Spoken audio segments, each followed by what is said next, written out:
Many people believe that to overcome difficulty, they must fight harder, force themselves, or wait for motivation. But the mind does not respond well to force. The mind is like water: disturb it, and it becomes cloudy. Calm it, and it reflects truth. So today let us explore how to guide the mind, rather than resist it. We will learn how to trick the brain, not through deception, but through understanding. There are 4 principles to this. When we speak of doing hard things, the problem is rarely the thing itself. It is our relationship to the thing, our thoughts about it, our expectations and fears before we begin, that make it appear heavier than it really is. The brain has a tendency to magnify what is not yet started, and because of this, it resists not out of laziness, but out of protection. It wants to conserve energy, avoid the unknown, stay within the familiar. This is the mechanism of survival. But we are not here to merely survive. We are here to grow, to transform. Now, how do we approach something difficult in a way that our brain does not trigger resistance? The answer lies in understanding that the brain does not operate well in large abstract goals. If you tell yourself, I must master this skill, or I must complete this huge project, the mind panics. It sees a mountain and forgets that mountains are climbed one step at a time. The secret is to not focus on the summit, but on the next step, only the next step, and once that step is taken, then the next one again. This is how a Shaolin monk trains, not by saying I will master the form, but by saying I will master the next movement. The same applies to everyday life. If you wake up and tell yourself I need to clean the entire house, the mind might resist. But if you say I will start by washing just 1 cup, or sweeping just this 1 corner, the mind agrees, because the pressure is lifted, the future is removed, and what remains is presence and action. What we are doing here is removing the story around the task. We are taking away the weight of what might happen, or what must happen, and returning to what is actually happening now. And this now is always manageable. This is what it means to trick the brain, not by lying to it, but by offering it something it can handle. We simplify, we bring the future into the now, we break the whole into pieces so small, the mind cannot argue with them. This is not weakness, this is strategy, this is intelligence, and it is a form of self-compassion. We can't burden ourselves with unnecessary mental weight.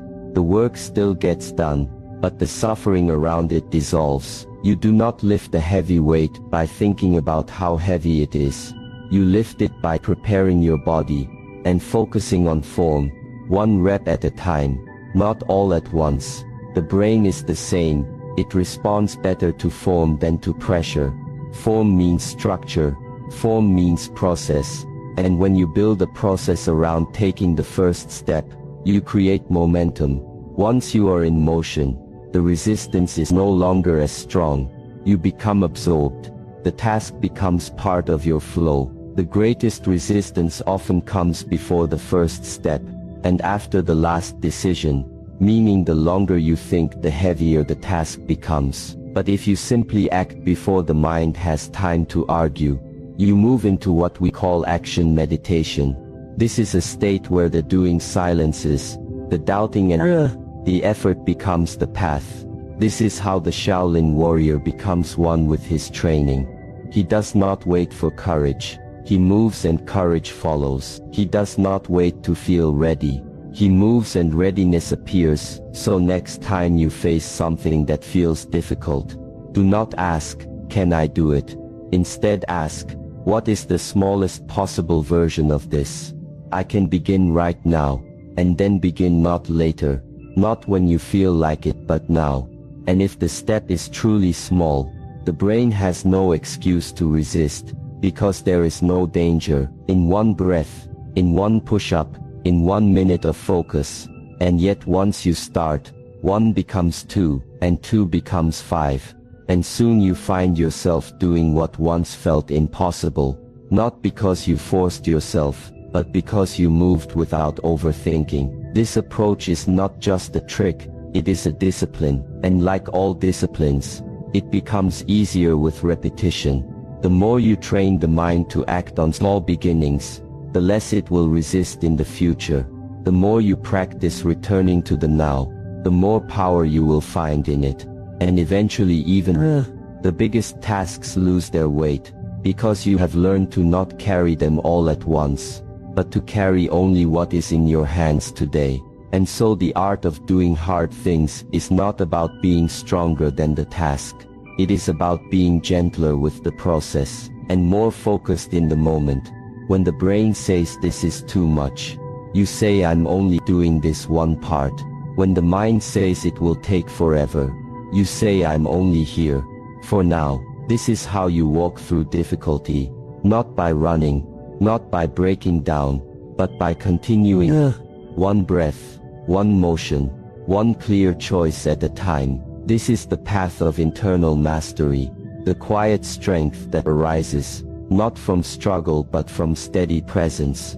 And you will find that the more you walk this way, the less you fear the difficult things, not because they become easy, but because you have become prepared, steady and calm inside the storm. And that is enough. Before we act there is a thought, and before the thought there is identity.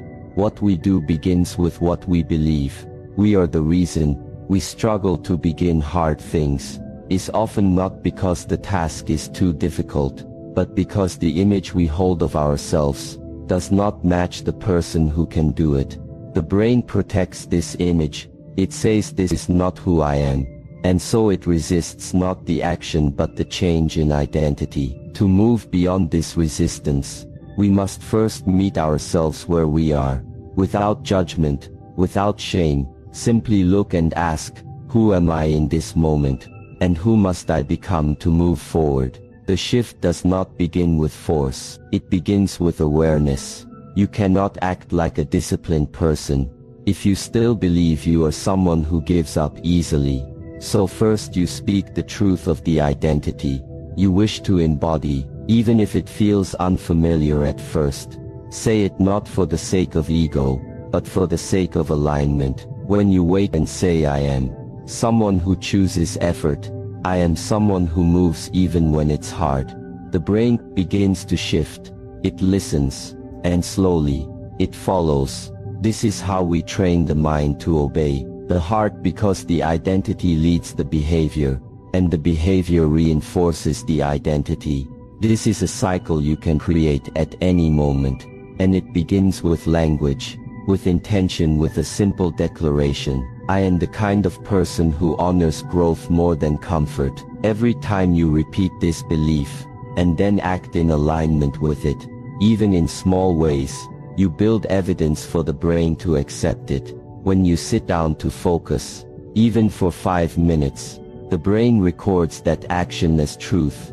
When you keep a promise to yourself, no matter how small, the mind accepts this version of you as real.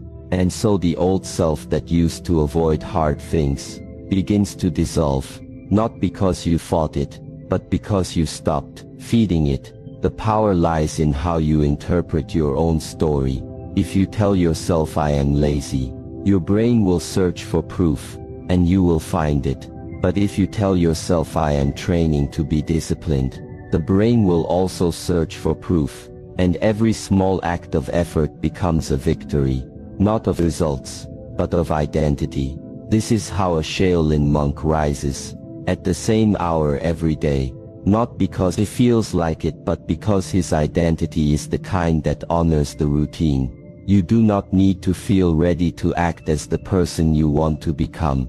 You need only decide that each small decision is a vote for that version of you. This is how we trick the brain, by bypassing the question, do I want to? And replacing it with the answer, this is who I am, and this is what I do. The brain will eventually believe whatever you prove, with repetition. So show it again and again, who you are becoming. This practice is not about pretending, it is about remembering you already have discipline, you already have focus, you already have strength. They may be buried under doubt and fear, but they exist. Your job is to bring them to the surface through consistent action and conscious self-talk. The monk does not become disciplined through one great act, but through one quiet decision, repeated without applause, without drama, only truth. There will be moments when the old self returns, when the voice of limitation speaks again and says, "You cannot do this, you are not strong enough, you are not consistent enough." When that voice comes, do not argue with it, do not resist it, simply act, prove it wrong, not through emotion, but through movement. When the body moves, the mind follows. When the action aligns with the higher identity, the old patterns lose their power. If you want to change your life, you must change the kind of person you believe. You are not with fantasy, but with practice. Start saying, "I am the type of person who faces discomfort. I am the type of person who finishes what I start. I am the type of person who makes decisions based on purpose, not emotion," and then begin to act like it. Not all at once, not perfectly, but one step at a time. The path of self-mastery is not about building a new self from scratch. It is about uncovering what has always been inside, and giving that part of you more space. To lead, the brain will resist at first. It will try to protect the old self, the predictable self, the safe self. But you can smile at this resistance and still walk forward, because you know the truth, that growth only comes when identity expands, and identity only expands through action. So when you feel stuck, when the task feels too hard, when the motivation disappears, return to the question, "Who am I right now, and who do I choose to be?" Let your answer be your compass, and let your actions follow, not in force, not in panic, but in clarity. Because when you remember that identity leads everything, you no longer wait for the world to change you. Change how you show up in the world. And once that shift begins, it cannot be undone. Because the moment you believe you are capable of effort, your actions will prove it. And once your actions prove it, your brain will accept it. And once your brain accepts it, the hard things become simply the next things. And this is the freedom we are all seeking. Not ease, but alignment. And when who you are matches what you do, you no longer need to trick the brain. It will follow willingly, because it now knows who it serves. And it serves the one who leads from within. The mind waits for the right feeling before it moves. It waits for inspiration, for excitement, for a spark. But this is the trap.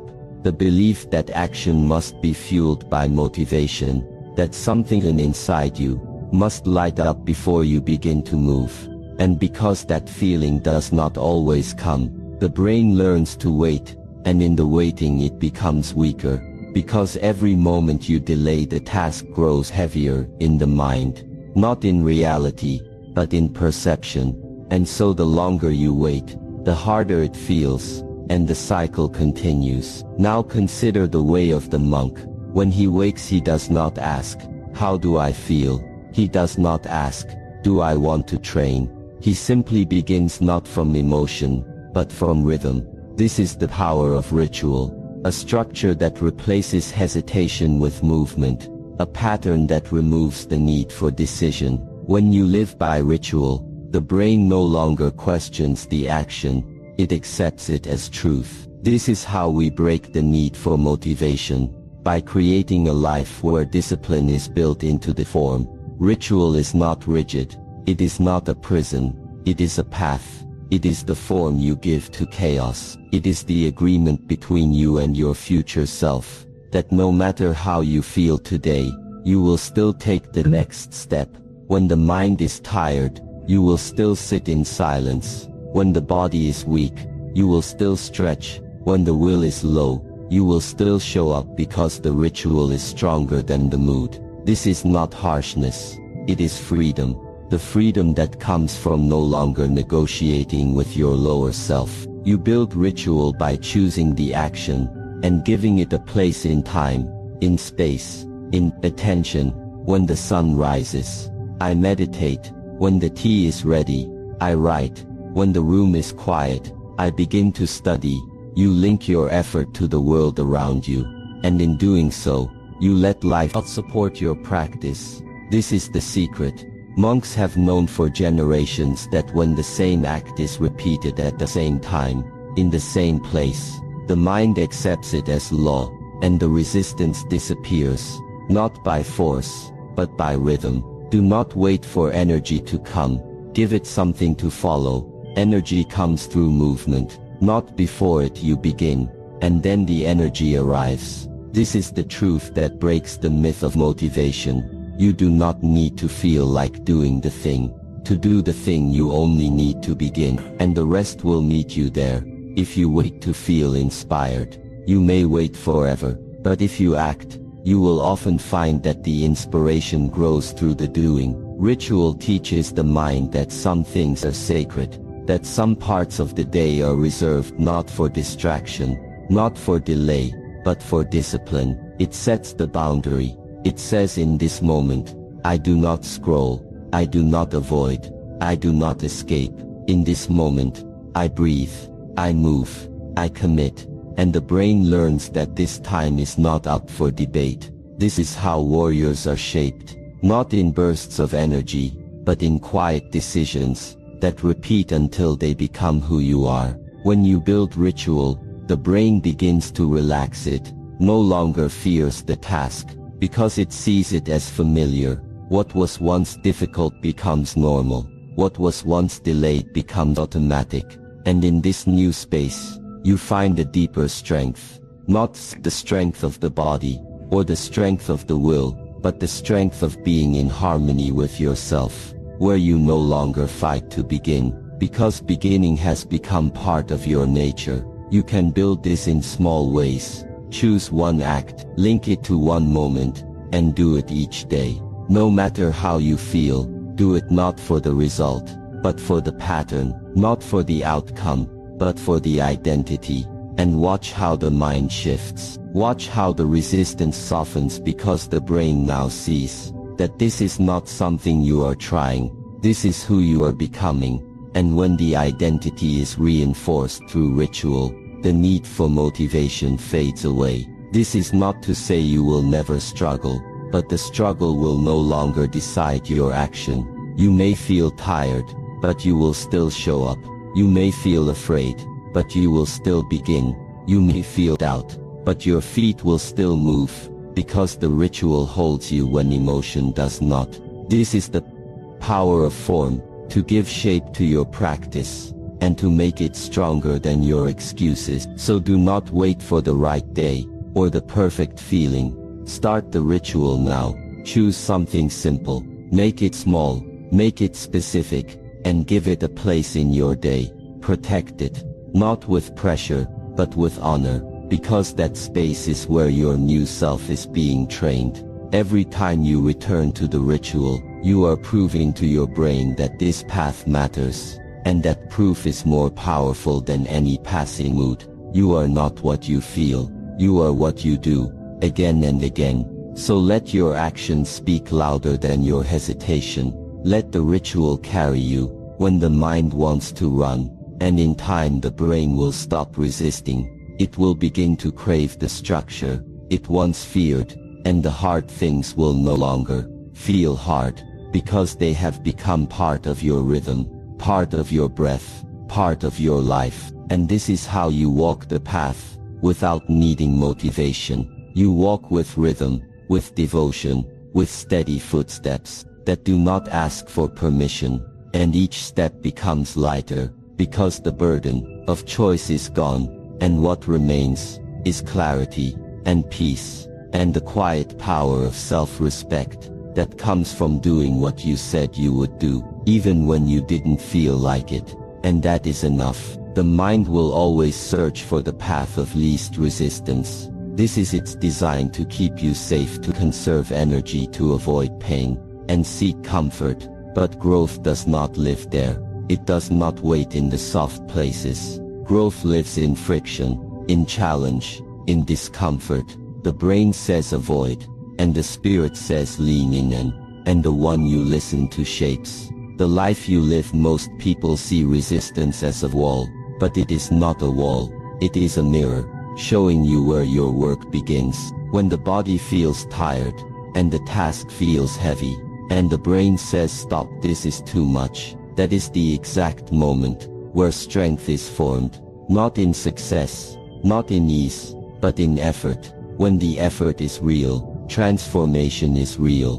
When you meet discomfort, without turning away, you begin to train a new part of the mind, the part that stays, the part that does not flee. And this staying power is what allows you to do hard things without being ruled by fear. You must stop thinking of discomfort as punishment. It is not suffering without purpose. It is not pain for the sake of pain. It is the fire that burns away what is false. It is the sharpening stone that reveals what is true. Every time you avoid the hard thing, you teach your mind that comfort is more valuable than progress. And over time this weakens the will, not because you are weak, but because you have taught yourself to turn away. But when you choose to face it again and again, something changes. The fear shrinks, the mind stops warning you, because now it knows you will not break. And this is how confidence is built, not through praise or ease, but through surviving what you once thought would break you. The Shaolin monk does not run from exhaustion. He does not run from repetition. He does not run from the silence of early mornings, or the burning of tired muscles. He walks straight into it, not because it feels good, but because he knows what it gives him on the other side. To trick the brain into doing hard things, you must change your relationship with effort. You must see the friction, not as a barrier, but as a signal that you are exactly where you need to be. You must welcome it, not because it is enjoyable, but because it is meaningful. And meaning is a deeper fuel than pleasure. Pleasure fades and requires more and more to feel the same, but meaning builds a foundation. It becomes your center. When you shift your view in this way, even pain becomes a teacher, not something to fear, but something to learn from. When you struggle to focus, and the mind wanders, that struggle is training. When you fall and rise again, the rising is your growth. The falling is part of the ritual. It is not failure unless you let it stop you. The brain learns not from words, but from patterns. So when you act in the face of resistance, the brain records that as truth, and the next time the task feels hard, it remembers, you can do it. It is not about doing it perfectly, it is about not giving up. It is about returning to the path again and again, because every return makes it easier to stay. Every time you choose to keep going, you tell your brain that you are not controlled by comfort, that your values guide you, not your urges. And this is how a person becomes solid, not because they are free from struggle, but because they walk through it with presence and clarity. This clarity does not come from the outside. It is not given. It is uncovered through experience, through feeling the discomfort and not backing away, through hearing the voice of doubt and walking anyway, through knowing that the brain will try to protect you from pain and still saying thank you, but I choose to continue. This is inner mastery, to observe the fear and act with wisdom, not from emotion, but from intention. So when the hard thing appears, do not wait for it to become easier. Do not wait for motivation to return. Do not wait for perfect conditions. Instead, take one step, and let that step be your answer. And when the resistance grows stronger, do not shrink. Let your breath become deeper, your posture more stable, your focus more clear. And when the discomfort rises, meet it, not with panic, but with presence. Remind yourself, this is the point. This is where I grow. Most people spend their lives avoiding this point. They build routines around escape. They seek entertainment when focus is needed. They seek distraction when stillness is called for. But the warrior lives differently. The The warrior welcomes resistance, because he knows what it builds. He does not ask for ease, he asks for truth, and the truth is revealed in the fire, not outside of it. When you embrace friction, take back your power. No longer are you waiting to feel ready. No longer are you living according to the shifting winds of mood. Now you are moving from discipline, from clarity, from choice. And each time you do this, the brain adapts the resistance lessons, not because the work is easier, but because you have become stronger. So the next time your mind says, "I cannot do this," smile, not with arrogance, but with understanding. You do not need to fight the voice. You only need to continue. You do not need to destroy doubt. You only need to walk through it. And with each step, the doubt loses its grip, not through shouting, but through silence, through action, through presence. And as the journey continues, the hard things remain, but they no longer scared you because now you recognize them as teachers. Each challenge a lesson, each obstacle a mirror, each discomfort a chance to return to your path with more clarity, with more strength, with more compassion for yourself, and more fire in your spirit. This is how you trick the brain, not by force, not by ignoring fear, but by walking into the fear, with open eyes and steady breath. And each time you do this, you remember who you are, and who you are becoming, and that is enough. The art is not in fighting your mind, but in understanding it, guide it, shape it, lead it, not by force, but by awareness. This is how we trick the brain into doing hard things, not by deceiving it, but by reminding it who we truly are. Discipline is not punishment, it is self-respect. So walk your path with clarity, with breath, with stillness, and when your mind says, "I cannot," let your actions whisper, "Watch me."